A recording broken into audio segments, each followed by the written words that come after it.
Welcome to the community budget meeting. My name is Kimba White Dupree. I am one of the hosts on WBOK 1230 AM, the station you listen to all day long. And I will be your moderator tonight. Before we begin, we do have Spanish translators here, and they can be found throughout the room. We also have sign language translators as well. Now, we're all here to hear directly from you, the residents, on your priorities for the 2024 city budget. Mayor Cantrell and her administration are hosting meetings within each council district to engage with the public so that you are able to provide input on how the city should allocate funding for city services and priorities. This meeting was designed to provide greater access to the budgeting process and transparency to ensure that city government works for you. Some guidelines on how tonight's meeting will flow. Questions or comment cards were provided ahead of the start of tonight's meeting. If you did not get one, there are people in the aisles that can hand you one. Please turn them into the staff walking the aisles for a response during the question and answer portion of the meeting, which will immediately follow the budget presentation. If a question was submitted multiple times, it will be grouped with the others like it and responded to only once. Attendees are reminded to keep their questions or comments concise, to the point, and relevant. When we reach the question and answer portion, we will address all questions first and then read any comment cards. A survey was provided to each attendee. The city encourages all attendees to complete and submit it before the end of the meeting. Residents are also encouraged to meet with some core department heads that are in attendance tonight after the meeting has wrapped. Please make sure that you place your phones on silent so that we can make sure that we move through the meeting succinctly. Thank you. And now we'll have Pastor Matthew Tanner from Loving For Baptist Tabernacle.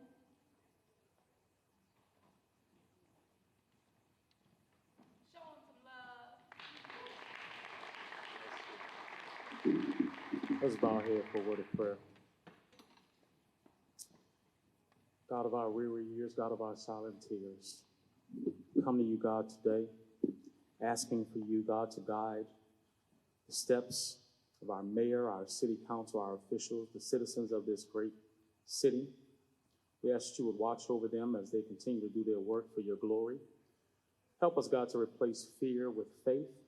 Help us to replace pessimism with hope. Help us to replace error with truth. God, may our leaders become the instruments of enabling justice to roll down like waters and righteousness like a mighty stream. Give our leaders and our citizens alike the serenity to accept what they cannot change, the courage to change what they can, and the wisdom to know the difference. Provide them with the strength and the courage of living in these last days. We pray in your sovereign name. Amen.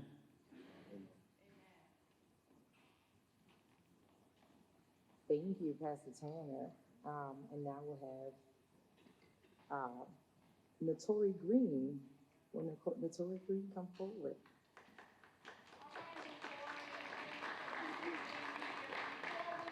If we can stand and have the Pledge of Allegiance, I would appreciate that. It's always good to kind of focus our minds, focus our hearts. We've been able to do that with Pastor Tanner, but this is government, and there's a focus on that. So without further ado, you want to start us off, LaToya, with the Pledge of Allegiance. Right hand over your heart. I pledge allegiance to the flag of the United States of America, and to this republic for which it stands, one nation, under God, indivisible, with liberty and justice for all. Thank you.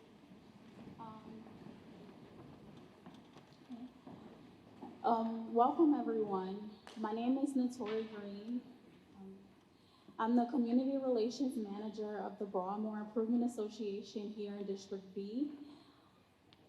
The Broadmoor Improvement Association was once led by our mayor, Mayor LaToya Cantrell.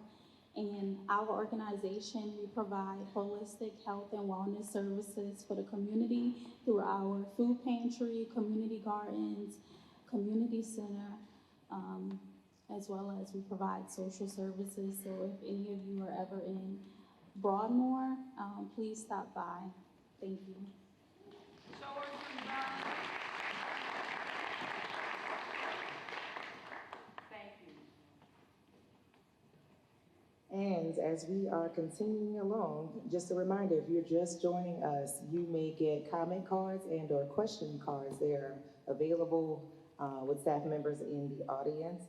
And also to remind you to keep your questions or comments concise, to the point, and relevant as we are navigating these budget hearings. So I would like to yield the floor to Madam Mayor LaToya Cantrell.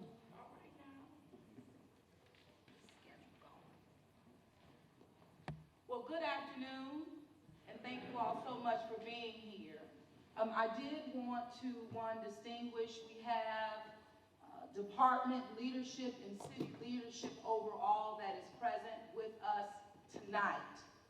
As a result of that, I would like for you all to stand, who is here representing the administration in terms of leadership overall. Please stand. That's every branch, police, fire, safety, you name it, on every level. I need you to stand. Very good. Thank you so much for being here. You can now be seated. Those who are members of the public, meaning in terms of District B, that are participating in this budget meeting tonight, if you would please stand. I need to see who's in the room. Stand, please. Representing District B, here for our budget hearing this evening, please stand. Residents of District B. Any other members of the public here for the budget hearing, regardless of where you live in the city of New Orleans, please stand. Thank you so much for being here.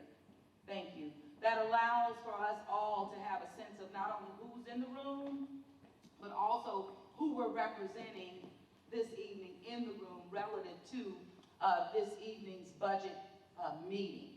We know that this budget meeting is focusing on the year of 2024 for the city of New Orleans. So with that, I want to say thank you to Kimber for being here, for being our moderator this evening. I want to thank Pastor Tanner for being here, for offering a prayer. It matters, especially with me. I have an altar in my office. I light my candles every morning, every time I hit that door, because that's what keeps me guided, keeps me focused every step of the way. Thank you so much. I want to thank everyone who is in attendance this evening, of course, from the community, but even more importantly, representing the over 4,000 city employees that work on behalf of you all every single day. I want you to help me and give them some love and give them a round of applause for what they do for us. It matters. And it goes beyond just public safety as we talk about. When you think about immediately, when you think about city employees, but we have so many people laboring on behalf of our. You didn't mess me up. What are we doing? Who is they? Yeah, but I don't think this one works. I was fine.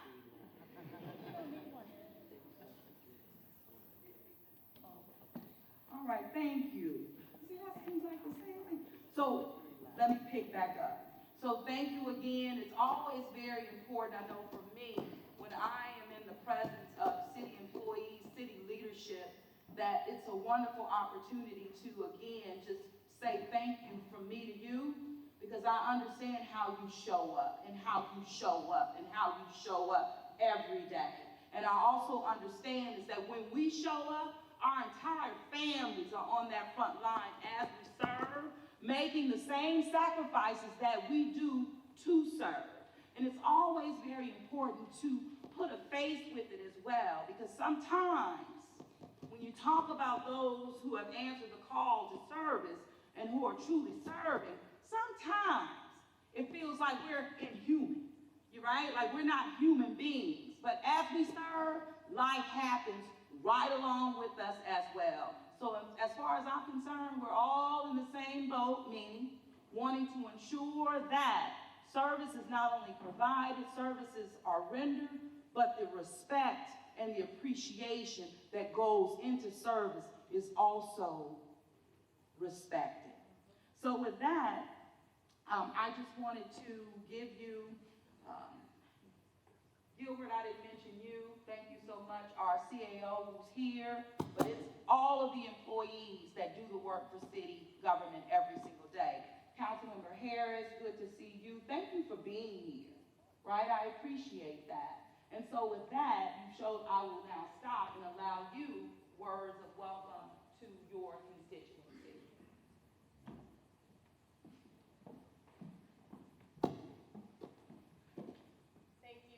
Thank you, Mayor. Thank you for having me and inviting me here today. Thank you, Warren Easton, for hosting us today. We're often here for our neighborhood association, and so I'm excited to be back here. This is a wonderful location. I apologize for being late. We did have council meetings today. So like the mayor said, I just want to thank all of the city employees who are here today, who I work with on a daily basis to make this city better, and to help our citizens live in a city that is safe and that they can raise their families in and live and work. And so again, thank you. I'm here to listen to you all, most importantly, but I'm here also to support the men and women who work for the city of New Orleans. Again, thank you, Mayor, for having us here today. Thank you, Councilwoman, for being here. Let's give it up for Councilwoman Leslie Harris. And as she mentioned, and just thanking the Warren Easton family, I know that Mervyn Jackson, you've been a strong partner, just the entire Warren Easton family. And even my last time here meeting with the student council of Warren Easton really drove, I would say, the city along with North Sea to not only embrace our young people and listening to what they want, but it really did impact. We had Gen Z Fest and the like, and many other things that are coming forward for young people that are created by them, driven by them, and of course supporting them every step of the way. What I will do is I'll give you a brief overview, but in doing so, I'll start with this. 2 weeks into being into office, I've been in office now 5 years. May of this year made 5 years. We have 899 days that are left in the tenured and term, not only of the Cantrell administration, but just overall. And so with the focus, and I say that because every day matters, and every day we're coming to work, to do the work of the people. And so I keep that in mind in terms of when that 899 is up, because everything that we're talking about today is focused on how are we going to continue the improvements, the investments in the city, so that we drive the city in a direction that is better for all of us, not only to live, work, and play, but so that our people can reach their fullest potential in their own city. And so the priorities that will bubble up, and this is again, as the councilwoman said, our opportunity to hear directly from you all about shaping priorities leading us into really 2024 and beyond. So this is mostly a listening session. You'll hear from me a little bit more, and then I'm going to get right quickly to Q&A the best as possible. Sometimes as we're so focused on doing the work, you even forget about the challenges that you've had to go through to get through, that show the work, to do the work. And so it's always an opportunity, I would say, at these meetings to kind of give us a refresh. 2 weeks into my term as the mayor of the city of New Orleans, I was picked up by a high water vehicle because flooding in the city due to rainwater. Federal infrastructure program, we had less than 1% of the money spent at that particular time with the budget allocation in terms of, for this city, over $2 billion. We found radiation uptown on Earhart Boulevard. We had countless threats in terms of hurricanes that came our way. Barry, Cristobal, it's a number of them. Colin would be able to rattle them off, I'm sure, like a baby in a carriage. Cyber attack that hit our city, we know that had an impact, but clearly coming into office, I had to learn very quickly from my sister mayor in Atlanta, who had just experienced a cyber attack, that therefore led our city to taking out cyber attack insurance, even when no one thought that it would come our way. Hotel collapse in the downtown area that took 3 of our residents that we continue to mourn the loss of. It matters. COVID-19, of course, that came over us that we had lived with for 3 years plus, living through it. Of course, I mentioned hurricanes, but Hurricane Ida that came the same day as Hurricane Katrina hit this city. Tornadoes, again, dealing with multiple of them that hit this city as well. Fiscal crises and the impact of COVID-19, no doubt about that. Coming in, boil water advisories that seem to rattle off several times a day in your life. Billing issues with sewage and water board, again, countless. A day wouldn't pass that you wouldn't hear about them. Financial systems, particularly that did not talk, that we had to, one, take on the responsibility of merging and making sure that we have one that's more effective for the city of New Orleans. That is only a snapshot. That is not all of the things that we have faced in order to fix, or things that we didn't know that were coming our way that we maneuvered through and served through. I mention that because it's very important, because the same people that we're depending on to make this city better, who's answer that call to service, are the same people that I acknowledged at the beginning of this meeting that have been boots on the ground, nonstop, delivering for the residents and visitors of this city. And as a result of that, we see that the city of New Orleans is financially stable, meaning that we have been able to manage ourselves through the crises that we've had to face, not knowing that we're coming, but managing through.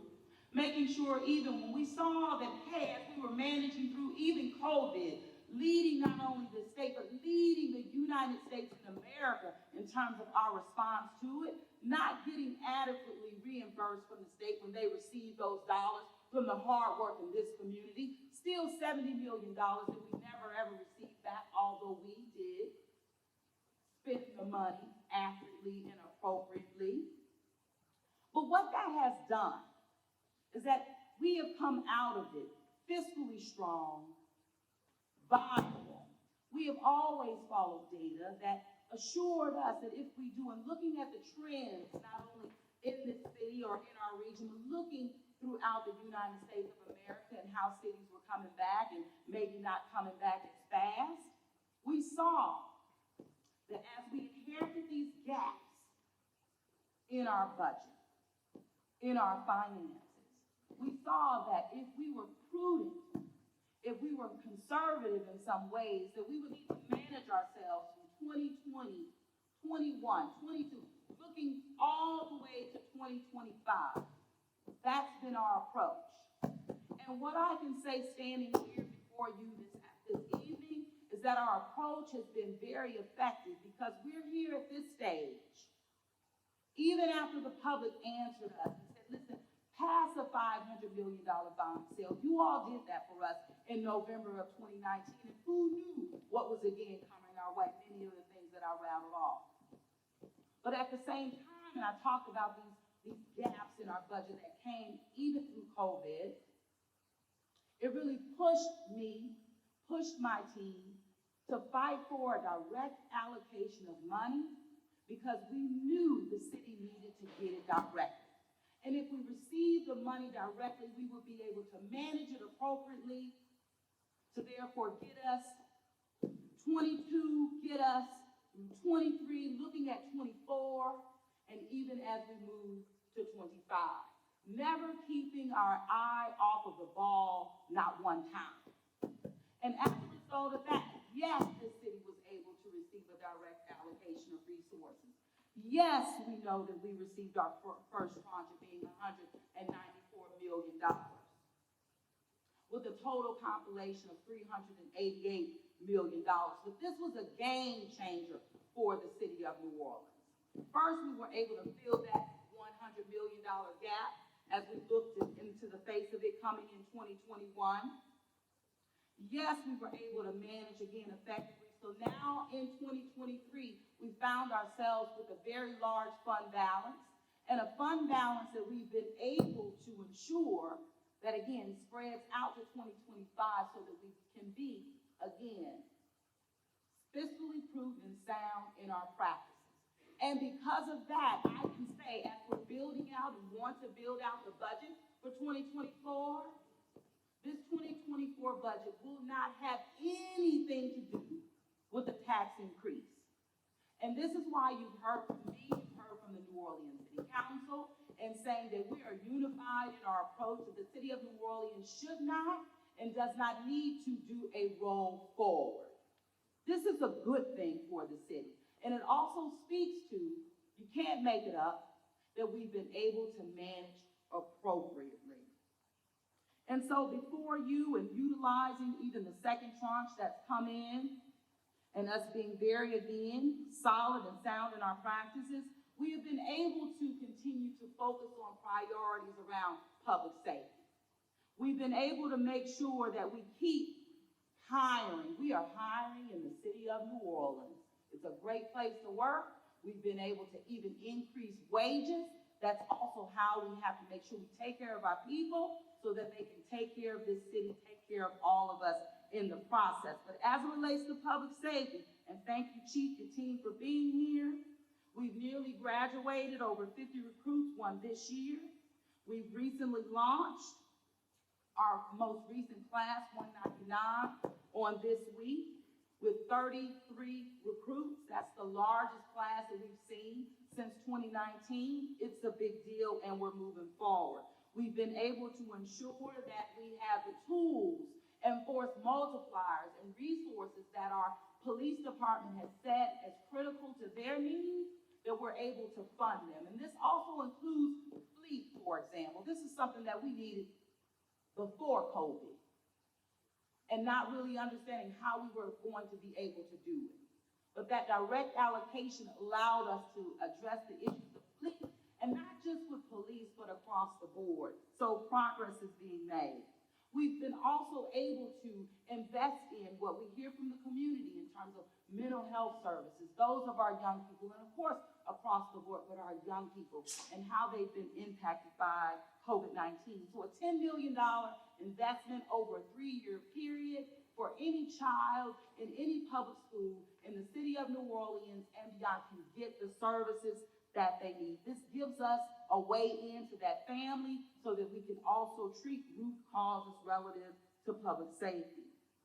We've also invested very heavily in regards to a mobile crisis intervention unit. We started with the pilot, we were able to roll right in, soft opening June 1, and over 290 calls so far since June 1. That's progress.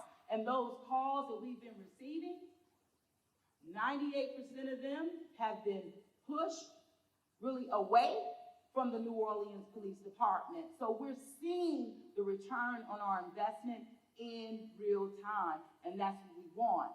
And that return on our investment is ensuring that the investment is going right to our people, meeting them where they are. It's important.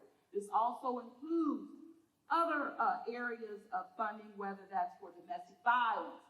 Huge. There was a press conference this afternoon. I know the chief, others participated in that, the DA and the like, the Family Justice Center that receives direct allocation from the city of New Orleans to serve our residents who are experiencing or having some level or impact from and by domestic violence in the city of New Orleans. And so we're wanting to double down and even go deeper with the Domestic Violence Advocacy Initiative Response Program. And this is also in partnership with our law enforcement community. Overall quality of life. We've heard from the community on this time and time. And so with 23, we've been able to invest very heavily, bringing on someone that's focusing on homelessness every single day. Nathaniel Fields has joined the team, the Office of Homeless Services and Strategies that started in February, but we are committed in ways that we've never been before in this city relative to street homelessness, relative to homelessness across the board, affordable housing, mental health, everything touches it. So this speaks to my heart as just public health overall.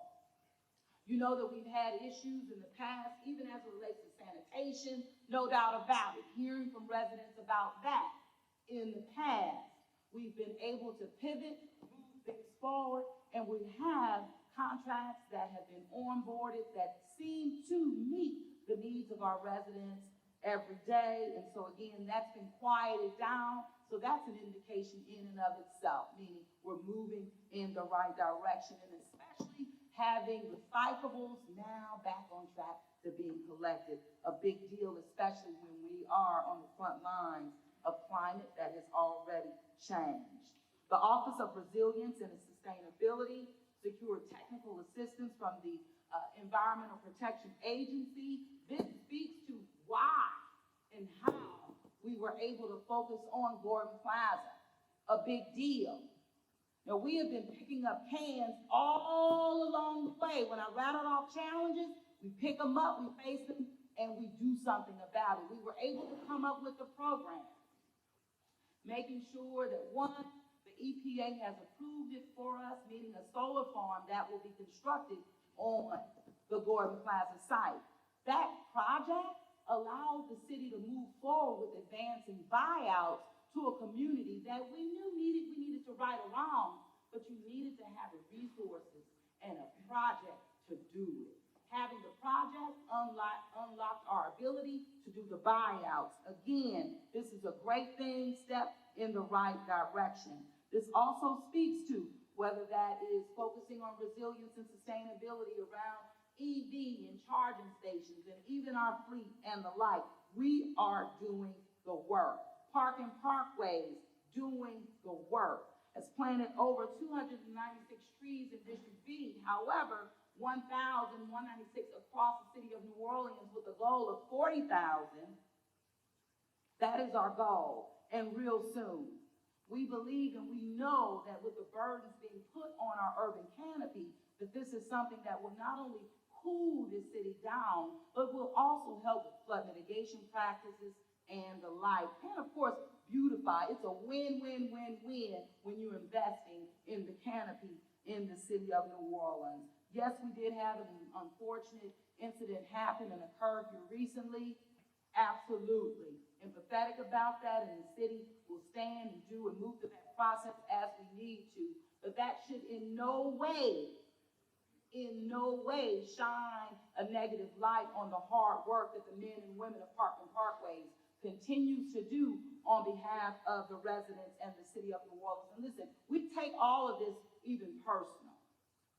The work that we do, yeah, it is personal. Our lives are embedded in this work. So when I'm talking to even my director of Park and Parkways, I can feel not only the love, I can feel the concern, but also the level of leadership and guidance that is needed for that department to continue to thrive and to flourish.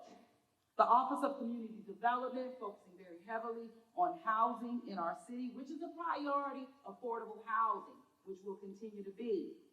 Over $41 million in city subsidies, funding over 14 affordable housing projects. We'll deliver over 1,500 units as we're moving into 2024.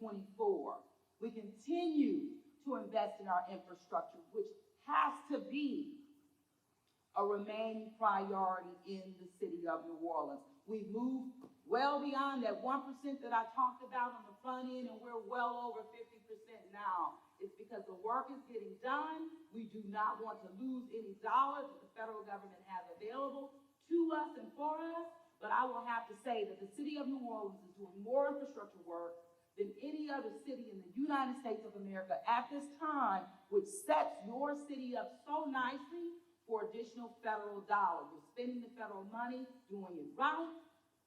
We're now that, I would say, that poster child for infrastructure and investment at the federal level. Any tours that our federal partners put together, they visit New Orleans, and they're able to see, again, the real work that is happening and that is occurring. This also speaks to, and as I drove down MLK, District B, that's a big deal for the city of New Orleans, and a long time coming, I would have to say. But it is an example of how we turn the map, turn the corner, and we're seeing the hard work paying off literally as we move through the city of New Orleans and, of course, District B. We've secured over $52.4 million out of that fair share agreement that I've led in 2018, came to realization in 2019, all being told, no way this would ever happen. It happened, and it's delivering for the city of New Orleans, and it's delivering in ways that we've needed for a long time. But hey, the time is now, we're getting it done, and we appreciate that. Whether that's the West Power Complex that will ensure that we have the redundancy that we need, that we save taxpayers' dollars, 4 times the amount based on how the system is running now will be saved.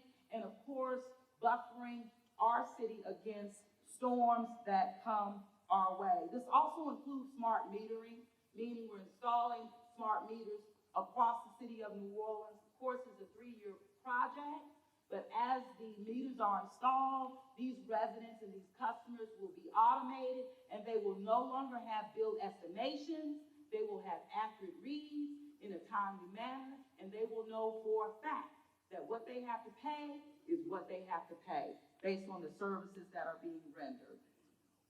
We also saw, as it relates to Sewage and Water Board, even the Carrollton Water Plant, the improvements there. And what we're able to see and what we know is why I talked about being picked up in a high water vehicle in 2018, haven't been had to do that since then.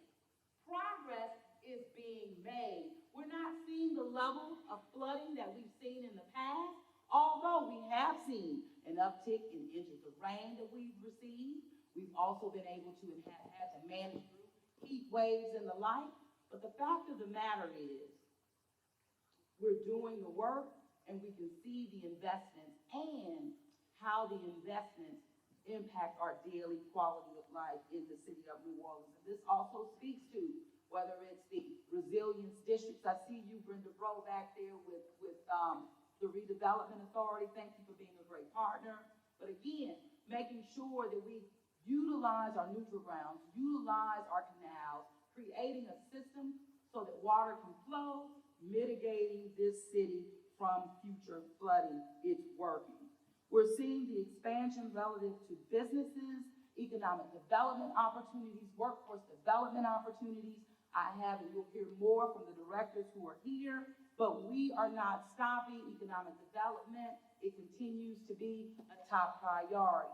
You see that we've been able to breathe life into Lincoln Beach. We've been able to breathe life back into Six Flags, and we are not going to stop. These are real projects, and we're wanting to make sure that they happen in and under our watch, but also being very honest. And that's why I mentioned the time. And we use the time to tell us what, not only how we're moving through it, but if in fact we're able to get the project done in time, meaning funding, in terms of the deadline of funding, and if not, we're able to pivot in real time to ensure that we don't lose the dollars, that the dollars work in the best interest of the city of New Orleans. So again, being very focused on that. We know, and I talked about the city bouncing back. Yes, you know that we had over 19 million visitors visiting this city prior to COVID-19. And as we have been very, I would say, conservative in terms of how we manage and making sure we're doing right absolutely all the time. But the city has bounced back faster than we even anticipated. That's gotten us on lists that are global and even national about fastest growing city.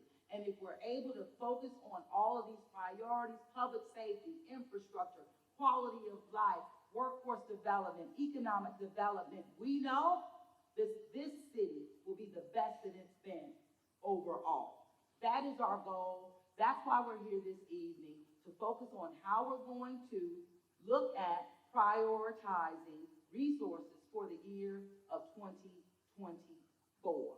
So without further ado, I'm going to turn it back over to you, Akimba, to lead us through. Gilbert, before I do that, anything you want to touch on before we turn it over to the people? And of course, we will, all of my folks over here, leadership, as I always tell you, get me straight. If I said something that's not right, get me straight, and get me straight in real time. We do the work, we have nothing to hide, but we have a lot, I would say, to tout. And it's so much that you can't even rattle off in a few minutes, but it's real tangible work. And I'm looking over at you, Tom, in terms of code enforcement, the investments there, over 10 million, knocking down properties, making sure they're going through the adjudication process, mowing lawns, safety and permits, OBES, everything public facing, we're investing in. So I know I said I'm gonna turn it over to you, Ken, probably that. Well, thank you for handing this back to me. Just as a reminder, for those of you who are interested in submitting questions, we're asking that you print your questions so that we can best communicate that information for you. And the comment cards and question cards are available to you out in the audience. Just see one of the staff members who have them available. All right, so our first question is regarding sanitation, and it asks, how can we better enforce city ordinance dealing with sanitation when people place their cans out too early? Well, first of all, thank you for caring about that. That's one of my pet peeves. When I hit my street, the can is out too early or the can is left out late. You know, you put it 5 p.m., put it out there curbside and collect it right after. I think that goes into overall just literally code enforcement. And so while we have, and that's exactly why we have invested very heavily into code enforcement, because it touches so many different areas as it relates to quality of life and getting to some of those pet peeves that I believe the person who rendered this question. I would say, again, we are hiring in the city of New Orleans. It takes people to answer the call to therefore serve. The Office of Code Enforcement and even Safety and Permits is one of the major offices that we are hiring in. It takes people. So when it gets to enforcement, it does speak to one, prioritizing the needs. And I would have to say, cans, in terms of enforcement of the garbage cans, it hasn't bubbled up as a top priority simply because the capacity, meaning those inspectors who are available to therefore go out. So it's something that I would love to do more of. We need more people to do that. Tom, anything you want to add to this, or anyone else? Matt, I see you as well. But this, in terms of enforcement, will come under Tom's shop. Anything to add? No, sir. All right, thank you so much. So goes back to people, we're hiring. Wonderful, there we go. All right, so here's our next question as relates to property tax. Please explain the 3 charges on our property tax bill that are for sewage and water board. Okay, I can.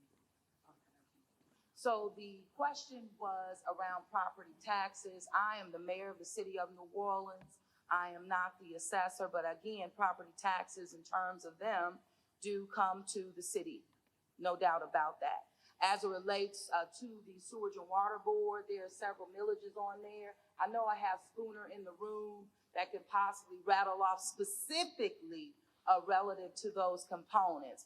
You also have, in terms of Sewage and Water Board bill, you have to be reminded, wait a minute, did I get myself on Sewage and Water Board? I think I did, because then I was about to segue right into the sanitation fee that shows up on your bill.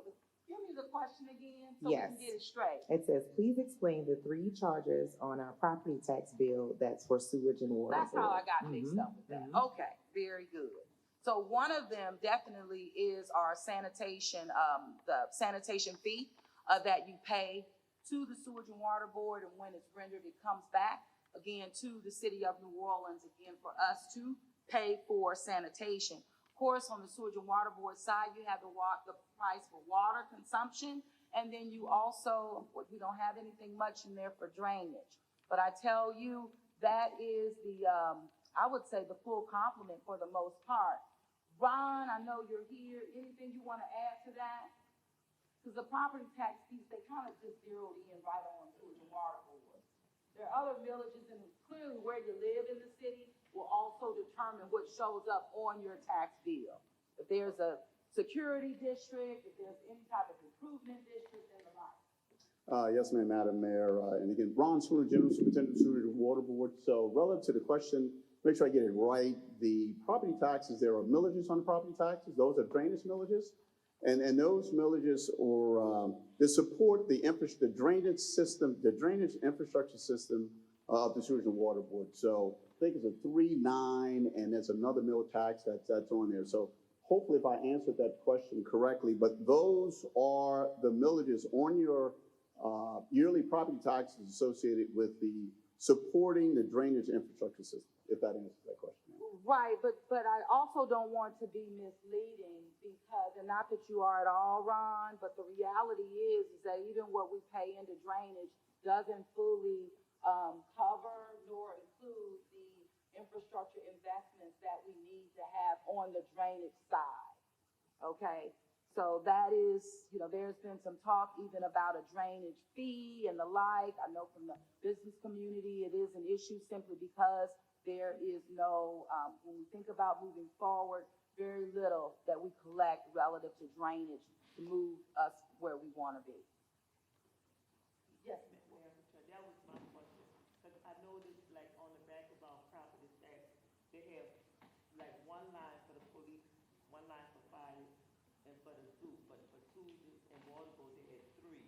And I was wondering why they divided those three, what exactly was those separate bills, what we was paying. Right, and then there's stuff there when you think of, well, first of all, with us, we have a consent decree on the drinking water side. So it has to be broken out because those resources that we collect on the sewage and water board side go directly into those areas. So what goes for water isn't going for, it's broken out like that. But we'll make sure, and I know on the sewage and water board site, but even in the bills, I know we did a mass mailing even to let you know like how to make sense of your bill. But we'll make sure we double down on that. Yes, ma'am.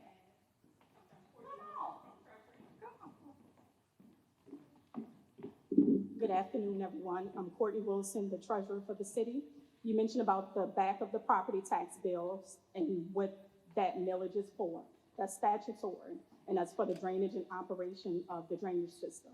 So on the back of the bill, you'll see each millage, you'll see school board and such, and you'll see the portion of your bill that's allocated towards those different millages. So that's what that's for. And if you have any further questions, please feel free to reach out to our office. Thank you so much, Courtney. And even as she mentioned, depending on where you are in the city, you'll have other villages that may show up based on how your district or even your neighborhood association and the like have voted to approve villages. And I'd like to ask Councilperson Harris, do you have anything you'd like to add? Wonderful. Okay, our next question is a budget question. My understanding is if there is a surplus in the city or state budget, less monies will be allocated operating because federal budget, positive, negative budget determine that. So what about income increases? No, so income increases for city employees? It doesn't specify. Okay.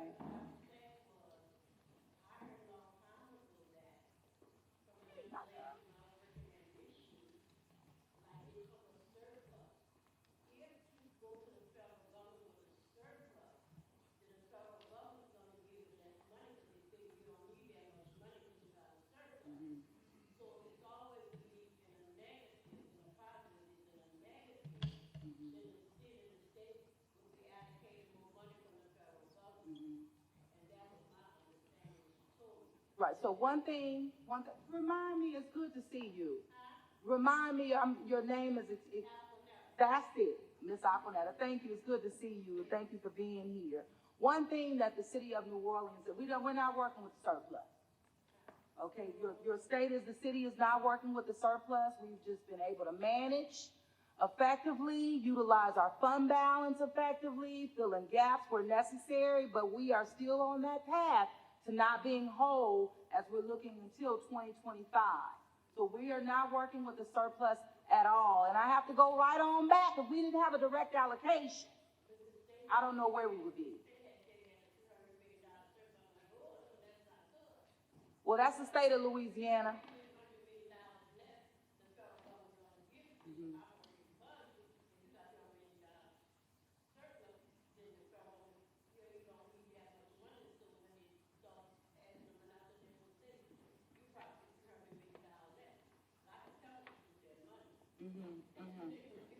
Well, thank you, Ms. Aquanetta. And we do not have a surplus, but we will continue to manage effectively.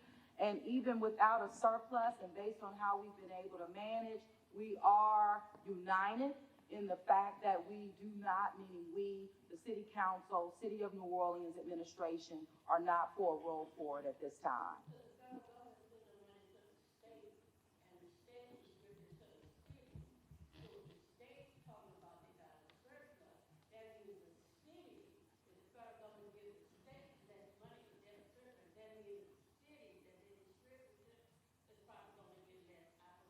Well, you know what, one of the things for fighting for a direct allocation is even though if the city got what she deserved, meaning going to the state of Louisiana, we have been tried and tested. That doesn't mean that the city of New Orleans will receive her fair share, hence still unencumbered $70 million in expenses that were approved by the state, paid for by the city, but not reimbursed by the state of Louisiana. Ms. Campbell.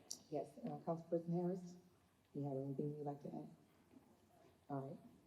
Just one thing to highlight for the question, Madam Mayor. Get that mic, Bill. Just want to highlight for the federal government, and I'm not sure I forgot the name. Ms. Aquanetta. We're required to have a balanced budget by law, and that's a real big distinction between the federal government. So each time we build a budget, we are required by law to make sure we have a balanced budget. So we'll never see those takeaways coming, whereas the federal government isn't required to have a balanced budget. Thank you, Gilbert. Thank you for those responses and your questions. And should you have follow-up questions after you've submitted your card, would you please take another question card so that we can make sure that everyone's questions are heard. My question is, which department will have the most budget and which department will be getting the least amount of funding? Maybe list the top to bottom according to the needs. So first of all, there is no, we're making the budget. And before we even come up with allocations relative to 2024, we're wanting to hear from the public. So we don't even have a bottom line associated with that, nor the breakdown, because we want to hear directly, again, from the public relative to the 2024 budget. What we're operating off of now in real time is our 2023 budget. All right. Our next question is regarding sanitation and code enforcement. Sanitation question asks, what are you going to do about illegal dumping and dumping of cars in neighborhoods? Okay, so illegal dumping, especially of vehicles in neighborhoods, we have picked up, I don't know how many, over 500 vehicles that have been towed over the past couple of months, and that is working with our violence reduction task force and working, of course, with 311 as those vehicles in terms of the locations are given to the city of New Orleans. In Public Works, this office exists, meaning in terms of infrastructure, and we're continuing to make sure that we're investing very heavily in removing these vehicles. But illegal dumping is also something that you talked about. That's one of the reasons why we focus very heavily on code enforcement and pushing over $10 million in code enforcement to help mitigate dumping. There are various strategies that we have deployed. Even as we go and clean up a lot, we put barriers. One of the areas that we're working on now in New Orleans East, Bundy, putting up barriers to prevent dumping. Tom, anything you want to add to this?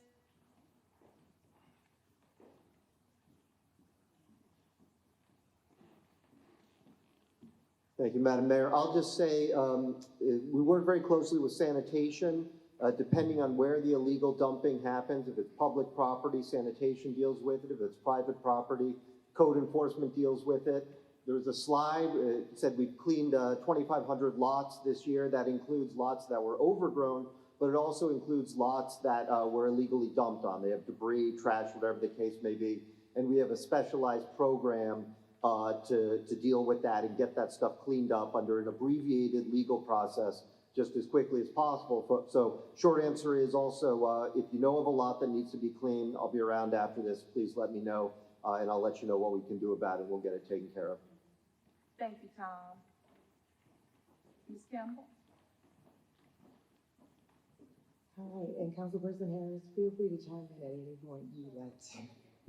In the second portion. Miss Sarah, all right now. Thank you. Sarah McLaughlin, I'm Acting Director for the Department of Public Works.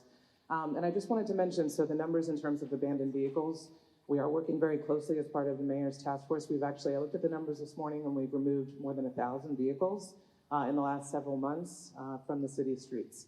We're also in the process of working on procuring an abandoned and junk vehicles contract, so that's underway.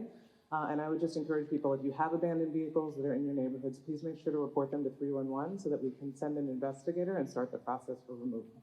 Thanks. Absolutely, and working in partnership with the New Orleans Police Department, we've just learned over the past year or so in terms of these vehicles being used relative to violent crime, whether they're storing things and the like, and that's how we have been able to push and advance the collection of these vehicles in key areas in the city. So, as Sarah mentioned and even Tom mentioned, let us know where these areas are so they can be a priority. Ms. Kimball. Yes, just a little side note to remind you all, I'm glad to see the full participation of the community, but if you have questions regarding the budget, this is your time to weigh in and give your input. So please see one of the staff members grab a comment card and or question card so that the mayor and the staff of the city can respond. The follow-up question was about code enforcement. What will be done about blighted property? Mm-hmm. So a lot is being done as it relates to blighted property, and the focus on that, again, speaks to why we have invested over $10 million to code enforcement alone. This also speaks to our need to build capacity, having inspectors out and the like. But as we receive blighted property or deal with blighted property, we address them through an adjudication process. One that would either go to sheriff's sale and or auction, but there are also opportunities to work with the city through a mow to own program. But if you know of a blighted property that you need dealt with, we want to know about it. We want to be able to know exactly and tell you exactly where it is in our process, adjudication process, and work with the community on a resolve. The goal is to get those parcels, those properties back into commerce and back on the tax rolls. And when they're on the tax rolls, that's when we all see the benefit of those dollars working for you all every day. Anything to add on this, Tom? Yes, ma'am. Just on blighted properties generally, going back to the meeting last year, we heard loud and clear from the community that blight was a concern, and under the leadership of the mayor and your council member here in District B, code enforcement, which was responsible for fighting blight, received a $10 million sum to demolish buildings and clean up lots, which is far more than the department had ever received, so far as I'm aware.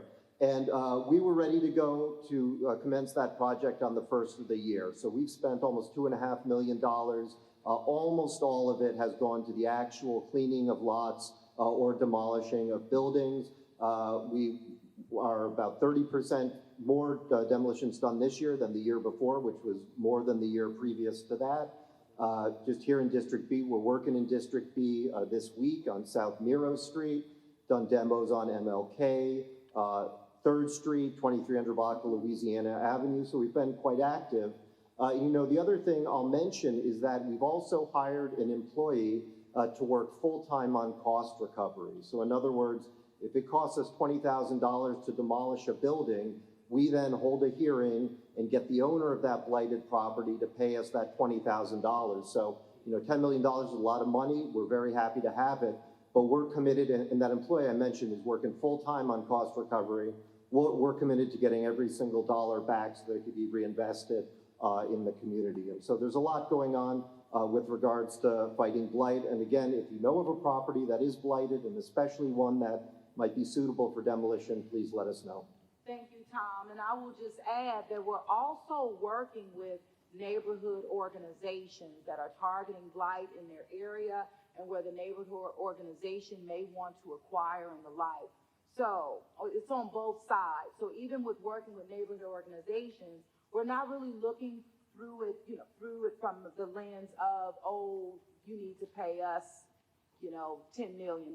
We're really working at it to make it a win-win, a win for the community. The goal is if the properties are back into commerce, it's a win for the city all around. But not every property, blighted property, is created equal.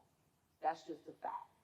So we also need to be in some way sensitive to those parcels that we know of where those family members are still trying to get back or they're going through succession and the like. So I just have to create that balance, right? Because it is, it's something that I know very well. And I also know that folks weren't really treated fairly after Hurricane Katrina relative to parcels in the city. So with that, Ms. Kimball. Yes, this question is regarding NOPD. When will more resources be allocated for domestic violence? Well, more resources towards domestic violence have been deployed, and we are not going to stop going after dollars, but also as we can invest more in. The city of New Orleans, our health department, has really, and under the leadership of Dr. Vegno, has gone even deeper to ensuring that we're working not only internally, but also with our external partners, just like the Family Justice Center in regards to the announcement that was made on today. Anything you would like to add, Dr. Vegno, in regards to this? And also, Chief, I know that we work very hard as it relates to meeting our people where they are, please. But we're seeing the impacts domestic violence is having on our people. I'm going to tag team this because that's what we do. This is really a multidisciplinary fight. And just to highlight the program that we piloted last year with Family Justice Center, the Advocacy Initiated Response, started in the 3rd. It is now expanding citywide. What that is that we work with NOPD to add a specific risk question to the questions they ask whenever they show up at a domestic incident. And then those cases, starting in the 3rd, but I think we're 3rd, 4th, 7th, and we'll be citywide, hopefully by the end of the year. A Family Justice Center advocate reaches out to the victim or survivor of that incident within a very short time period to figure out what resources do they need. Do they need help through navigating through the system? Have they been a client and lost to care? This is an evidence-based best practice that we think is really going to be helpful. We've also expanded other efforts working with partnerships with places like Clover to serve families affected by domestic violence, because it's not just one person. And again, working with NOPD when they go on a scene and there are children present, so that everybody can have as good an experience as they can out of a tragedy, and be able to get help a lot sooner. Correct, and I'm just going to piggyback off of what Dr. Vegno said, and it was announced earlier today that we're going to have those advocates in each district, all of our 8 districts, and we are moving along. I think it's in the 3rd and the 4th. It's moving to the 7th. We're moving on to the 7th until everyone has their own advocate, because we are serious about domestic violence. This year alone, we've had 5 people lose their lives to domestic violence. Last year, we had 20 people lose their lives to domestic violence. So it's a serious matter. We're partnering with all our criminal justice stakeholders, the DA's office, the courts. The council is in on this initiative, Dr. Avegno and her team. So, and the Family Justice Center is awesome. It is amazing. They have some amazing social workers and advocates that work there, and it is a wealth of information, a wealth of resources, and I encourage you, if there's anyone in this room who's experiencing some type of domestic violence, or you know someone who is experiencing some type of domestic violence, please reach out to our Family Justice Center. They are going to definitely keep you safe, make sure you have all the resources that you need. It's important that we be our brothers and sisters keepers. If you know someone who's experiencing domestic violence, we know it's challenging. You know, they have all these different resources, housing, counseling, just a number of different things to help someone who's in need. who's having an issue with domestic violence to get out of those situations. We don't want to lose another life to a domestic violence situation. So the mayor's administration, and she's a strong advocate, very strong advocate about domestic violence. She's put a lot of resources, wants to put more, think of different ideas that we could do to combat domestic violence. So we are serious about domestic violence here. Thank you so much, Chief, and thank you so much, Dr. Vegno. And it's always very important for us to understand that domestic violence is many things, and it's just not about a man on a woman or a woman on a man. It's multiple different things, and even as it relates to our LGBTQ plus, all different areas in our community, children on parent, elderly abuse. It just touches so many different layers as it relates to people in our community. And I just want you all to be focused on that. But from what I've seen, and the chief mentioned this, if you know something and you know somebody who may not be able to speak for themselves, it really is important for you to step out and try to speak for them. And we know that it can be very complex and a complicated process. But what I hear oftentimes is always after the fact. And after the fact, everybody knew. What the hell is going on? Mm-hmm. You know all this, but no one's saying anything? So I've seen it firsthand, and even, in my family and the like. So I'm not just saying it to say. It's a lived experience. But we should not, this is something that we can take control over if we are willing to embody the courage to use our voice to help somebody. And oftentimes, again, somebody knew something, but it only comes out after the fact.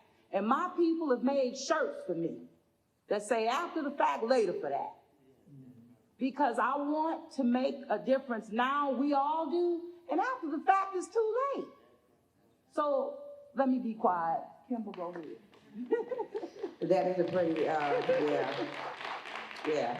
I have experienced, I've lost a family member to domestic violence, so I'm glad that the resources are being put forward so that we can help. This is a person issue. This is not a gendered issue. All right, this question is related to the Department of Public Works and Safety permits.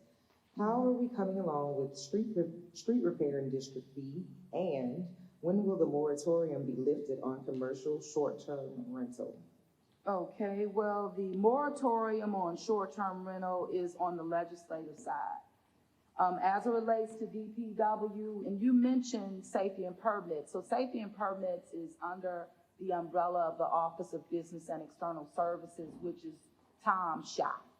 And then you also mentioned DPW and short-term rental. So I know that the short-term rental office under Tom's shop, safety and permits, there's a lottery that is now in place as it's been authorized by the New Orleans City Council. We are beefing up internally so that we can have the capacity to manage and making sure that there's accountability across the board. As it relates to DPW, I'm just trying to see what else was like specific in terms of. So maybe, yeah. Or Sarah. I can give you some overall kind of big picture numbers of where we are in terms of our infrastructure work in District B. So since Mayor Cantrell came into office in 2018, 38 projects worth an estimated value of $120 million have been completed. We've got 17 projects under construction. That equates to about $232 million, and then we've got another 56 projects, estimated value of $310 million that are planned. The mayor mentioned earlier the work going on MLK, that's wrapping up. It looks absolutely fantastic. They just finished their striping, they're putting in signage. It's really coming along great. We finished our Central City A FEMA-funded project, and in the next 180 days, we'll be wrapping up Central City B. We'll also be wrapping up a couple bond-funded projects on Camp Street. So there's a lot of progress that's happening in District B, and we look forward to more celebrating some ribbon cuttings. Thank you. That was my question. The short-term rental part for commercial is with the state. What you mean with the state? No, the short-term rental, that's legislated by, in terms of land use, legislated by the New Orleans City Council. And then on the executive side, we have to ensure that the policies and practices, are being, are in place and that are being followed accordingly. Councilmember stepped up to the mic. Sure, and I can talk about short-term rentals. So right now, we are going through the lottery for residential permits, so residential short-term rentals. The Short-Term Rental Office and CPC, the Planning Commission, is doing a study on transient housing, which would include short-term rentals. We expect the results of that study to come back in September. Once we see the result of that study, then we will determine how we will go forward with commercial short-term rentals. But right now, we are addressing residential short-term rentals, which are different than commercial short-term rentals, and I'm happy to come talk with you afterwards. On the issue of DPW, I will say that we, and Matthew from my office is here, we work closely with Sarah and her team, and we do site tours of ongoing construction. We work closely with that office, and we are proud and happy to see the progress that is happening, especially with the bike lanes on MLK, which quite frankly are beautiful and look safe for our riders. So again, thank you to the mayor's office and to Sarah for her leadership of DPW. Thank you, council member. All right, Kimber, we turn it back to you. All right, here we go. A cultural economy, it'll be the topic for this one. That sounds near and dear to my heart. How will you better distribute grants for culture barriers or culture bearers and local artists in District B? Okay, well, first of all, thank you for the question. In the area of cultural economy, the city of New Orleans has been doing some unprecedented things. When I talked about the fair share agreement that we were able to get passed, redirecting taxes at one point that would go towards marketing our cultural community, those taxes are actually being collected and going to the city. It's New Orleans Tourism and Cultural Fund that was created to manage these dollars, and these dollars are going directly to our cultural community, bypassing anybody else and not marketing our folks, but investing in the people that are used to being marketed. That's a game changer. Over the past 2 years, we have invested over $7 million, again, directly into the culture, and it is in every form and fashion. I know that Lisa Alexis, you're here. I know you had my mayor's Mardi Gras Advisory Council before this. Anything you want to speak to culture, she is the one and has a lot to say, I know. But give them a little bit. This also speaks to film and the like. But this is what I'm doing right now. As people in the cultural community come to me for dollars and they say, well, we need X, I say, listen, we really need to, and I'm focusing them on the $7 million that the city council set aside for our cultural community almost 2 years ago. Those dollars, they have decided that they will be managed by the Greater New Orleans Foundation. The Greater New Orleans Foundation has yet to begin. I think they're waiting for an agreement with the council. But that bucket of money, the council allocated $1 million per council district and $1 million for each council at large. So that's that $7 million. It is one-time money, but that money is real and it can go deep. So what I'm asking you all to do is, one, stay tuned to the process that will be unveiled and administered by the Greater New Orleans Foundation, but that is where I am pushing people towards those dollars. Again, they have been encumbered. That was a part of that fight, in terms of that direct allocation, and we're wanting them to get to you sooner rather than later. I know the council member, I'm pretty sure you feel the same. Anything you can do to help unlock that, we would appreciate. Please. Thank you, Madam Mayor. And I'd just like to add that we see the great need to invest in our cultural economy, and there has been so many creative, wonderful programming and ideas that are taking place. So as the mayor mentioned, within a 2-year period, we have already invested $7 million.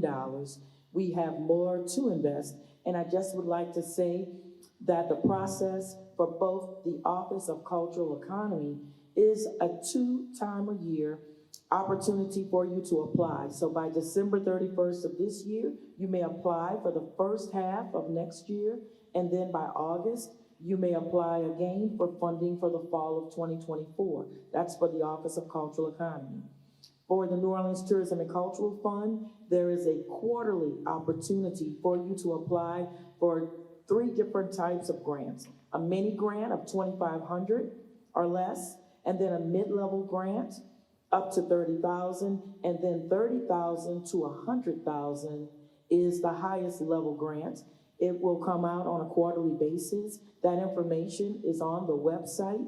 We will have another opportunity for you to apply for those grants October 1st, starting at 8 o'clock in the morning. We have also purchased and implemented a software system, Submittable. It's utilized by the state and other cultural agencies, so it would be familiar for everyone's process and usage. And you will see that you will apply, and that information will be processed and automated, and then it will go to the board for approval. So I wish everyone the best. I will say that July, we opened up the portal to apply, and in 48 hours, 120 applications came in. So I would say prepare and just be ready at 8 o'clock on October 1st to submit, because we want to fund your project and see our culture and creativity grow. And Lisa, just a brief, a comment in regards to who have we been funding? This has never happened before, and I'm excited about. This is gonna live with this city for a long time. That's the goal. But who have we been funding? Our traditional culture, our Mardi Gras Indians, baby dolls, social aid and pleasure organizations.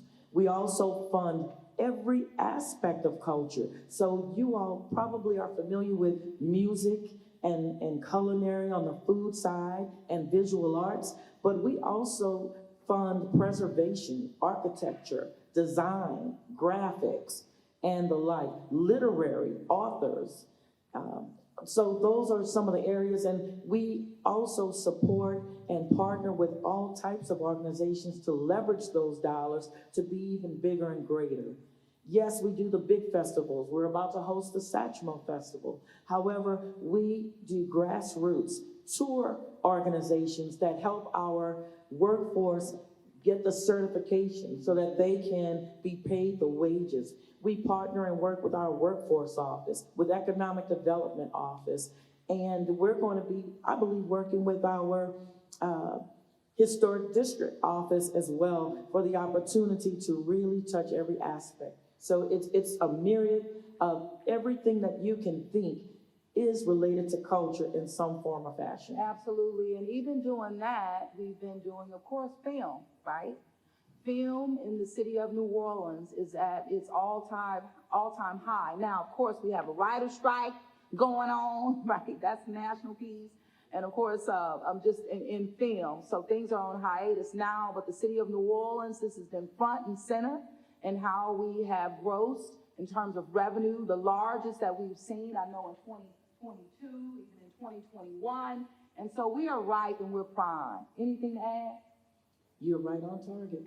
$1 billion in 2021 and almost $900 million. And this is production dollars that are spent with all facets. This is not the actors. This is production dollars, leasing our properties, utilizing our catering firms, utilizing the different stores for props and the like, leasing our buildings, leasing your homes and the like. Thank you, Lisa. Thank you. All right. Yeah, give Lisa a round. There's a lot of work being done. All right, so this is a combination of questions, and it's related to homelessness services and for budget and sanitation as well. The question is, what is the budget to help clean up under bridges and solutions for our unhoused population? Also, how can we develop a standard of care for our unhoused and support the most vulnerable, especially to the elements? Is there a plan in action or being considered for villages, sustainable edible gardens, vocational training, health and social services plan for our community that are unhoused? Okay, no, thank you very much for the question and for focusing on our most vulnerable. It has been a priority for me personally, but even as an administration, focusing very heavily on the $7 million that's even going into our Allie Mae Multi-Service Center, even as it relates to $7 million going into the low barrier shelter and expanding the capacity there. This also speaks to us bringing on someone that I mentioned very much every single day, getting up, focusing on homelessness in the city of New Orleans. Nate, I'm gonna ask you to come on up and just give a little bit about the work that you're doing and the investments that the city of New Orleans is making overall. And this also speaks to dollars that are in buckets, whether that's sanitation, code enforcement, and the like. Multiple departments come together to clean this city up and to do sweeps and the like relative to our homeless community. Thank you, Madam Mayor.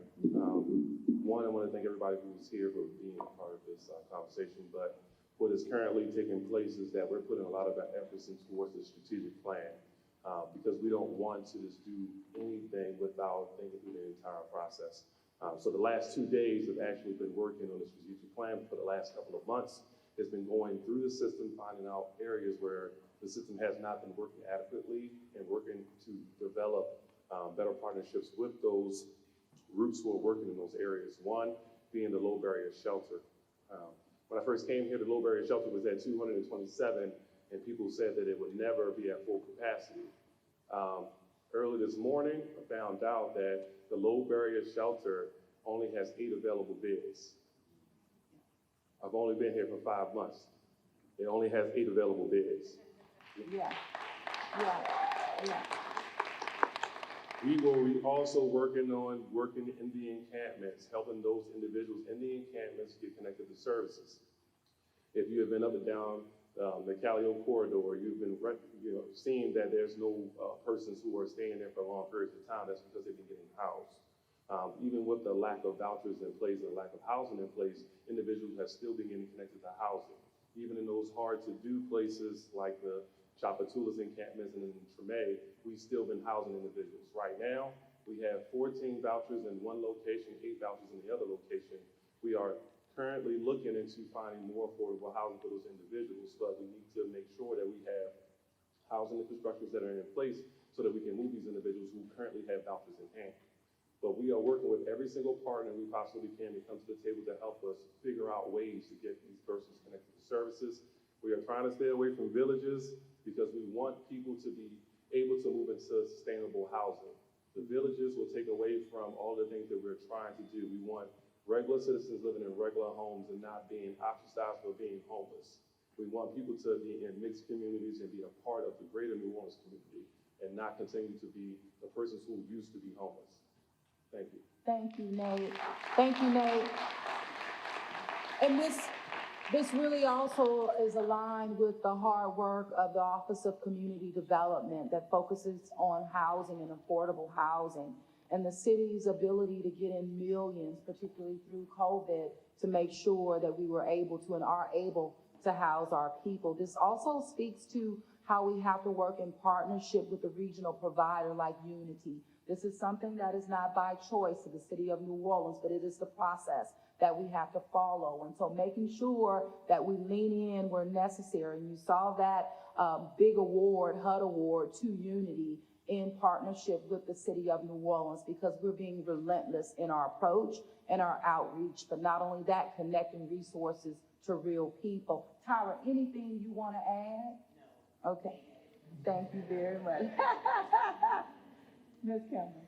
All right, guys, we are about 30 minutes out. We're navigating through these questions pretty easily. If we don't get to your question, you may email it to citybudget@nola.gov, and that is citybudget@nola.gov. But if I have your question in hand, I'm going to try and work through this. This is the combination of questions about city jobs and open positions. How many vacant positions is the city trying to fill other than pay raises? What strategies are the administration pursuing to fill these expeditiously? And then also, how aggressively is the city recruiting our high school seniors to fill these jobs? Sure. So the Office of Workforce Development and in partnership, of course, overall with the city of New Orleans is trying very hard to fill positions. There are multiple vacancies in multiple departments, and I do not have those exact numbers to provide you with tonight. You can go to the website as well as see firsthand where these openings and vacancies exist within the city of New Orleans. Of course, our public safety team across the board hiring, NOPD, fire, we're seeing progress there. EMS, we're seeing it there. We're hiring. The Office of Workforce Development under the leadership of Ms. Sine Villavaso has held over 56 hiring events really since since July, I would say, of 2022. We've also expanded partnerships with over 128 employers in the city, again, linking our people with real jobs. Sine, you want to add anything in this area in terms of young people? Yes, we're being very intentional about linking our young people to the soft skills and training opportunities that are available to them, but in key areas in terms of technology, in terms of bioscience and innovation, it's happening in the city of New Orleans. Anything to add? Yes. Good evening, everyone. I'm Sine Villavaso, Director of the Mayor's Office of Workforce Development. And as far as filling the city vacancies, a lot of that is through civil service. And so what our office has been doing is working with constituents who are interested in those positions, working with them on taking a test. So the issue with not filling a lot of those positions is a lot of people cannot pass the test. So we have assigned people in our office to work with them and help them work through that process, giving practice tests. Also on the side of the youth, that's a clear priority to us. We have partnered with New Orleans Career Center, training those youth in high-wage, high-demand industries with the hope, too, of working with them with passing the civil service test so that they could navigate into those open entry-level vacancies, working with them on work readiness skills, meaning those soft skills. We have a 4-week program that we put them through to make sure that they understand what the expectations are, meaning the importance of getting to work on time, getting along with your colleagues and respecting your supervisors and your contemporaries. So we are looking at this holistically. And so if you have any youth or if you have anyone in your neighborhood who are interested in working for the city or just working in general for the city of New Orleans, you can always refer them to our office. And I'm gonna take the opportunity to do my shameless plug since my public safety partners are not gonna take advantage of it. NOPD is hiring. We have 148 civilian positions that have been allocated. We filled 84 of those positions, so we still have lots more to fill. So you may not want to be an officer on the street, but there's other positions, administrative positions, support positions, for those officers that are working out on the street. You could be a part of our APR unit, which is our Alternative Police Response Unit. You can be a part of our investigative team. You may not be an investigator out on the team, but you can go out, you can assist our team, our homicide detectives, our SVS detectives in just different areas. If you want to work for NOPD, please go to joinnopd.org, and also our recruitment lieutenant she's in the building somewhere in the back. See her, she has all the QR codes and stuff. You can get the QR code or go on our website and see what jobs are available. So yes, that's my shameless plug. Please go to joinnopd.org. And Chief, I know you're working on a cadet, looking at young people, getting them early, getting them involved, getting them engaged. We have even a youth leadership police academy and the like. We're getting ready to start this fall our cadet program, restarted. We're gonna restart our cadet program this fall, and it's for 16 and 17-year-olds or high school seniors who may be interested in a career in law enforcement or becoming a police officer or one of our civilian employees. So we are hoping to start our pilot right here at Warren Easton. I know my team has come over and talked to the administrators here. So we're hoping that Warren Easton is gonna be our pilot program, but we wanna direct our young people into our criminal justice system. Show them what we do. Maybe they'll become interested in some form of the criminal justice system.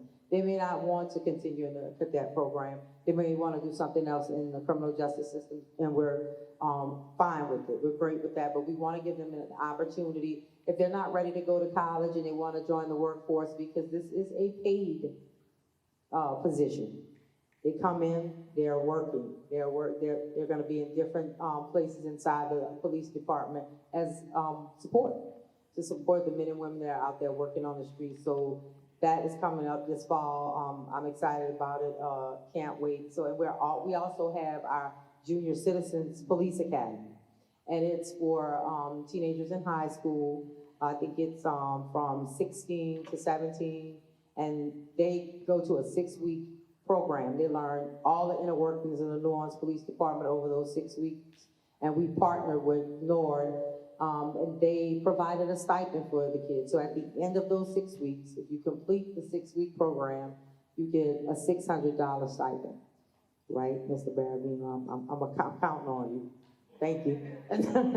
So if anyone is interested, we're going to be, just check our website out. We're going to put it on social media when that program is going to start again. Of course, since it's in the fall during school time, our next one is going to be in the afternoon at some time, but we haven't coordinated the exact date we want to start that. And of course, we're going to be partnering with Mr. Larry Barabino and North. Thank you so much, Chief.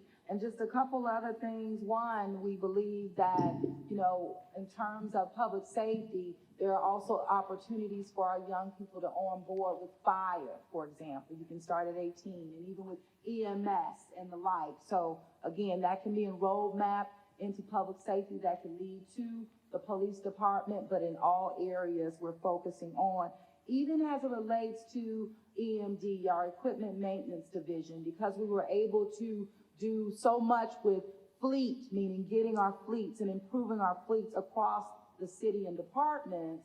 This is a wonderful opportunity. I know that the EMD leadership wants to now bring forth young people to help teach and train how to maintain these vehicles, because I have our teams focusing on a maintenance schedule as well for the city. We're doing it both for fleet, and of course, we're doing it for roads and street improvements, so that we know in real time when a street should be rolling up for some type of investment as well as a vehicle.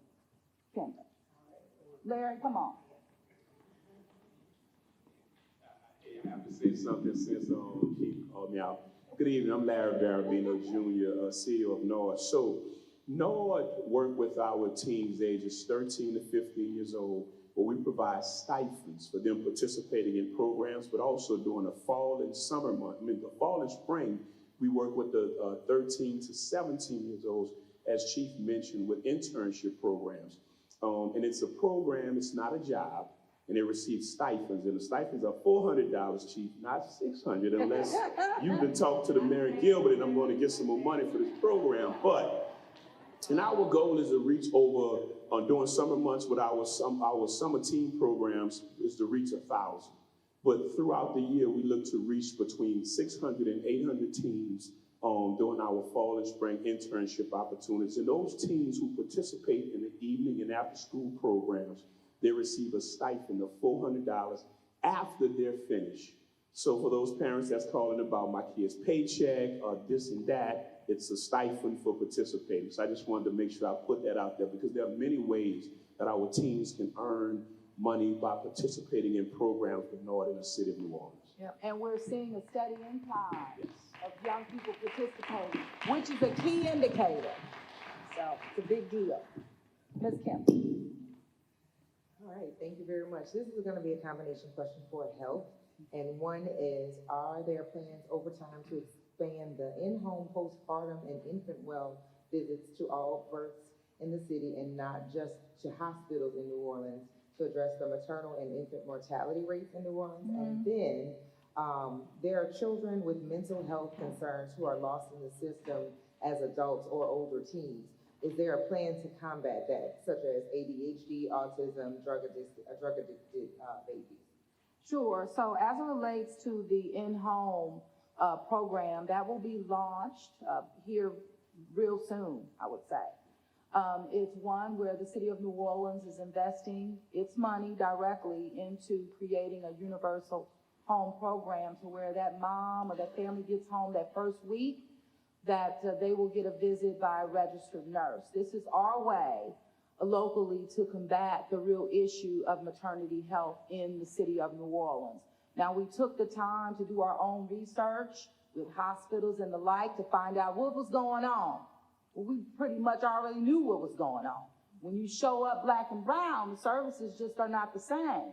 I have my own personal story with that, but at the end of the day, we knew what the deal was, but we also knew that we had partners in the city that we can work with. And so we're working with the providers in our city, and again, making sure that as we get in there that first week, then that will also allow us to kind of triage and troubleshoot some things that we may see as we get in the door. Getting in the door is the key because it allows you to build trust with that family. That is the goal. This is also something that we have leveraged very effectively with the millage for early learning seats that you all approved. Those early learning seats, 0 to 3. So all this stuff it's all intentional. We getting that home when that baby is born, getting them off to the great start. We're getting that baby into early learning. Again, setting the city up, but our people up to live and to thrive for generations to come. Asia, thank you very much. And I also have Dr. Vegno, who is here. Asia Howlett is our director of the Mayor's Office of Youth and Families, again, being very intentional about what's under that umbrella. NORD, our NOPL, New Orleans Public Libraries, as well as our schools. They're not under our authority, but we feel we have a responsibility. And of course, our health department, led by Dr. Vegno, all connecting the dots. Ms. Asia. Thanks. I just wanted to touch on two pieces that Mayor just mentioned. One is the partnership with Thrive, so it's NOLA PS, Thrive, also led by our health department. I wanted to speak on it because this is an opportunity of a $10 million investment that made sure that there are 10 sites across our city in particular that schools are going to be working with, but all students in our system are able to have extended access to those programs to make sure that we have better access across the city. This is something that directly came from young people in our city. This is something that came from data collected by the city. And so this is an immediate response, not only from mayor, but also from council, from our health department, from our educators to make sure that we immediately address this. The other portion that I want to go ahead and name, Mayor mentioned the ECE millage, and so since I'm up here, I'm gonna go ahead and just throw in a quick update so that way people know what is happening with their money. So there will be an additional 1,763 seats for early education, and that is starting this fall. So I want you to know that not only was there the money that was allocated from the millage, but the state matched 1-to-1, which is what gave us the additional seats. I will go ahead and name if there are people who are thinking, hey, wait, y'all told us it was 2,000. Well, the difference is that the rate in 2018, when this plan went into effect, is no longer the rate because the price for everything has gone up. So that is what accounts for the difference, and I just wanted to make sure that y'all had more context for that. So if you have any more questions, feel free to reach out to the Office of Youth and Families. Dr. Vedna. Thank you, Rachel. Thanks. We are really, really, really excited about the new offerings of mental health and the partnership in the school. And I just want to touch on, the question also mentioned transition from adolescent to adults. And that is something that is a desperate need in New Orleans and elsewhere, is that comprehensive mental health services that whether or not they start in childhood or adulthood, we need to make sure we have them in adults. We are making some moves there with partners for investment, but we know we have work to do. And in terms of the postpartum home visiting, I hope someone's asking that question because they've started to see the ads that, that are coming about this. And I wanted to make sure we are partnering with Ochsner Baptist and Turo. Those are our two birthing hospitals in the city for families who live in Orleans Parish. And that's because the funding for this is because our mayor felt this was a priority and our city council agreed. And so we want to start with our own residents, but we're hoping it's going to be a model for the state, so that this will be a covered service for every birth that happens. Right now, we're starting in the hospitals, but the plan has always been for those births that might take place at home, or for adoptive families and foster families who foster or adopt newborns. These services will be available as well, because families come in all different shapes and forms, and they're all important. So, thank you very much. We have just seen our doula community in the city has grown strong, and we're wanting to support that community as well. We were able to be kind of front and center even during the Essence Festival, where one of our organizations was awarded over $25,000. But this work is real and it's meaningful, and it gets us again in that door to therefore help our families as a family and as a unit. Ms. Campbell. Yes, this question is related to the Office of Resilience and Sustainability. What is the time frame for the opening of Lincoln Beach? Is it the beginning of 2024 or the middle? Well, our goal, first of all, our goal right now is, we've done the environmentals, we put money towards cleaning it out. We've had to, collect over 4 different alligators out. No, we didn't kill them. We made sure that some of our young people wanted to make sure, listen, don't harm the alligator. We didn't make shoes, but we made sure that the alligators are in a safe place, but not in Lincoln Beach. Now we're moving forward with a redevelopment plan relative to Lincoln Beach. So wanting to look at it comprehensively. Yes, the resources are real towards its planning and also working towards the redevelopment of it. So I'm not going to give you a specific date in terms of it. Our goal is 2024. Wanting to get it done as soon as possible, but really that's going to move into 2025 as well. To do it right, to do the planning right, to make sure it's as inclusive, as possible, but also so that it is catalytic. So it's supposed to be catalytic, of course, for the area around it, for New Orleans East, but also for the city of New Orleans holistically. Anything to add regarding Lincoln Beach, Joe? Hey, good afternoon, everybody. My name is Joe Threat, Deputy CEO, Infrastructure, and the Office of Resilience Sustainability falls under the Infrastructure Group. As you know, we've moved $24.5 million to this project. We currently have an RFP out for the master plan for the beach, and also simultaneously, we have an RFQ out for design. This year, what we've done, if you drive down Haynes Boulevard, you'll see that parking lot, the 10-acre lot across the street, has been manicured and matured. We're working on fencing for that. We're currently doing a traffic study with the Department of Transportation for some street calming, traffic calming on that road. We have worked with the Office of Troy Carter to get additional federal funds in to do a bridge from that parking lot across to the beach. We're in design. That first element of the design will really remove a lot of the structures that are inside the water and on the beach, the old stages, the pool, and we have some historical structures there that with the old shelters that we're going to restore. That's going to happen this year, Mr. Mayor, and then we'll move on into once we get the master plan and get input from the community with community meetings, we're going to figure out what the community wants for that beach operationally and the structure. And where's Lisa? It's going to be some economic development stuff and cultural economy stuff going on out there once we get that beach open. So I'm excited about it, and we're moving forward on Lincoln Beach. We're very excited about it. And even on yesterday, we had our meeting with the Secretary of DOTD, and Haynes was on our list. So we're working it every single day. And you talk about being catalytic and an impact. We even have a business owner or a property owner. I'll say, Mr. Bias, I'm shouting you out.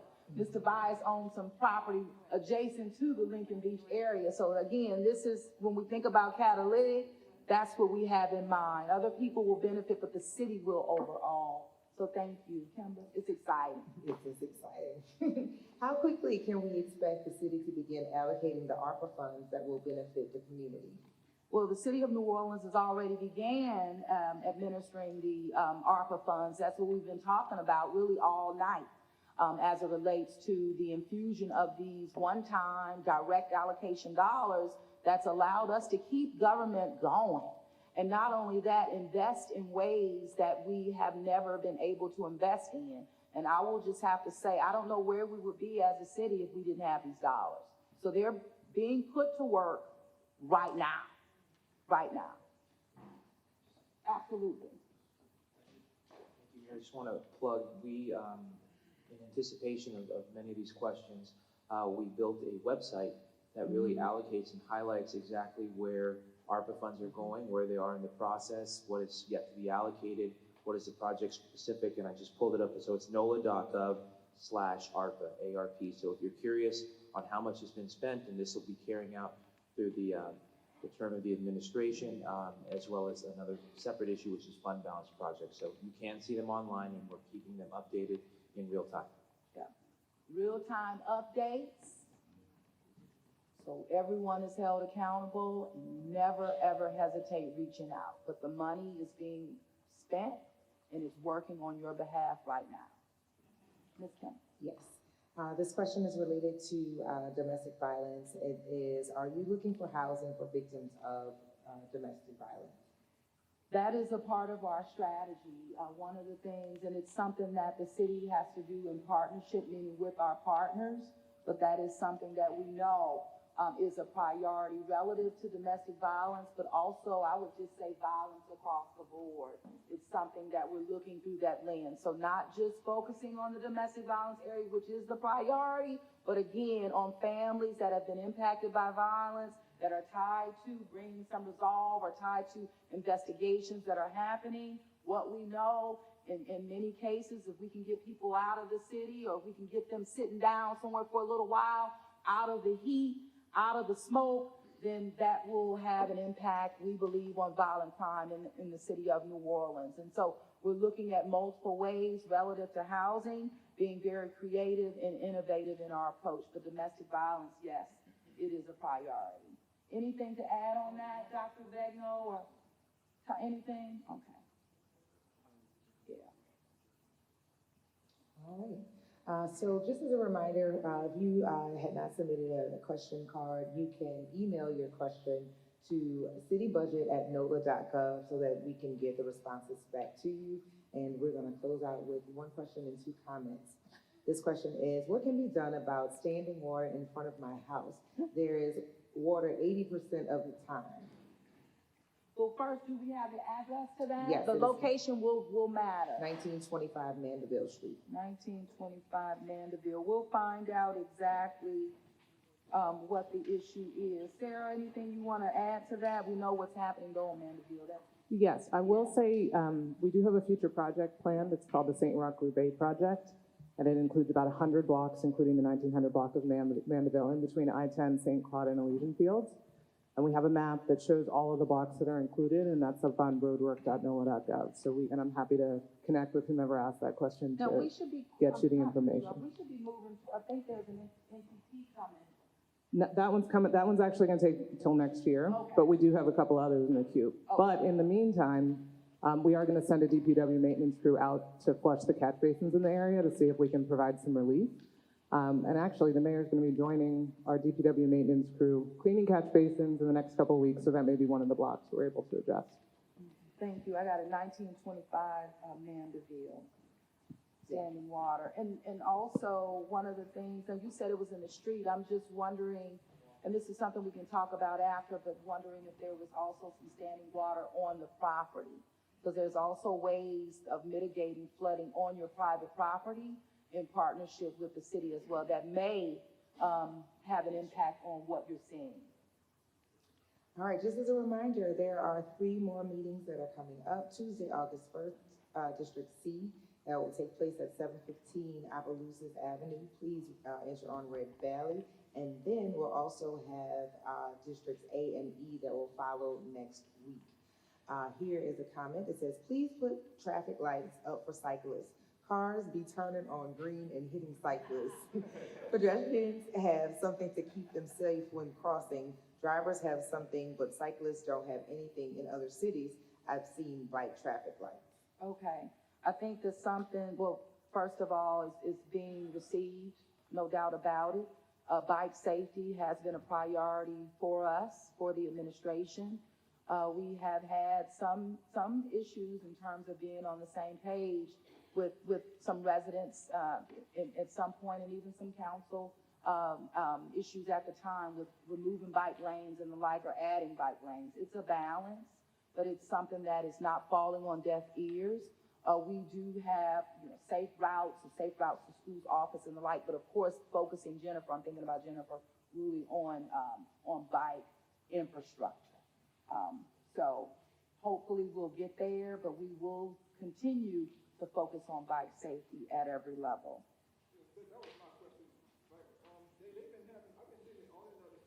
Mm-hmm.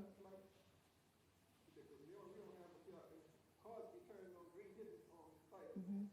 No, you're right, and thank you for just bringing not only the question forward, but for being a cyclist continuously in the city of New Orleans while we push for improved infrastructure. It is something that, it takes all of us to make happen, and we really have to stay on the same page relative to bike safety if we're going to get to where we say we want to be as a city. And I've hosted, I'm just thinking about this shirt we had in terms of a cyclist event and even pedestrians. We're all traffic. So, it's like we're traffic too. And so that's how we look at this. But thank you again. Ms. Campbell. Oh, I think we had a oh, yeah. All right, I was just going to mention, to your point, we do have a new hybrid beacon. You may have seen it. It's up over the Lafitte Green Bay on Carrollton. We've had some difficulties in getting everything done to get it energized, but we're in the final stretch. So we should be seeing that, but that's going to introduce some additional safety, not just for bike riders, but pedestrians and anybody who's using the Greenway. So we have a whole mobility and safety division that is dedicated to these kind of improvements. We are making some progress around the city. Zach, you need to add something? I just want to mention one more thing. The city was just awarded a $700,000 grant to look at pedestrian and bike safety across the city. That'll help us apply for more safety grants from the federal government. So hopefully we'll be able to use that soon and be able to implement some more safety infrastructure for pedestrians, cyclists, everyone that's using our roads and rights of way. Now, and Zach, we should have also recently applied for some planning dollars on the cyclist side. Well, yeah, it'll be all encompassing. Yes, ma'am. Yeah, okay, very good. All right. Thank you, Zach. Thank you. And here's our final comment. It's from Ms. Sharon Stewart from Elevation Church. Praying and supporting the mayor and the administration in all that they are doing to make the city of New Orleans a better and safer place to live. Praise to the NOPD, the chief, and the locals and the community, all that are involved and want to do something meaningful and lasting. God continue to bless everyone. Amen. Let the church say amen on that one. When they say when praises go up, blessings come down. So we need them all. So thank you very much for that. Kimba, thank you so much for moderating this evening. You've been great. Thank you to all of the residents that showed up and let your voices be heard. And most importantly, just thank you for the men and women that I know I depend on every single day to do the work of government, to serve our people faithfully and give it all we have. We leave it on the field. And I just want to say thank you so much. All right, you all have a good night. Council members, thank you for being here, and we do appreciate you as well.